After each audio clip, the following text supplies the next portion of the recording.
আসসালামু আলাইকুম ফ্রেন্ডস, আশা করি সবাই ভালো আছেন। আজকে আমরা এক জায়গায় চলে এসে বসছি, কবরস্থানে। তো যেখানে কবর খোদা হচ্ছে আমরা ওখানে যাব।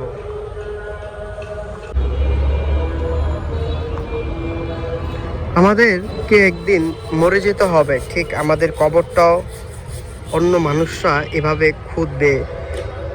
কেউ বাঁশ কাটবে, কেউ বাঁশের নতুন বাঁশ নিয়ে আসবে, কেউ সাইজ আয়তন অনুসারে কবর খুঁড়বে। আমরা ওখানে যাব এখন। কটা বাঁশ লাগে ভাই? সব মিলে কতগুলা বাঁশ লাগে ভাই? কতগুলা বাঁশ লাগে সব মিলে? 30টা বাঁশ।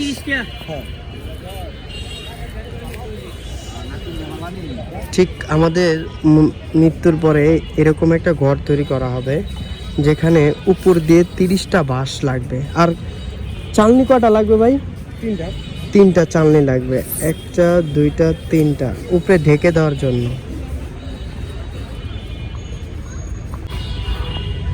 এই লম্বা বাঁশ দিয়ে কি করা হবে জানেন? এই যে কবরটা দেখতে পাচ্ছেন, এই কবরটার সোজা বরাবর বাঁশ দেওয়া হবে। কাকা কয়টা বাঁশ দিবে লম্বা নি? 11টা না? 11টা বাঁশ লাগবে লম্বা নি।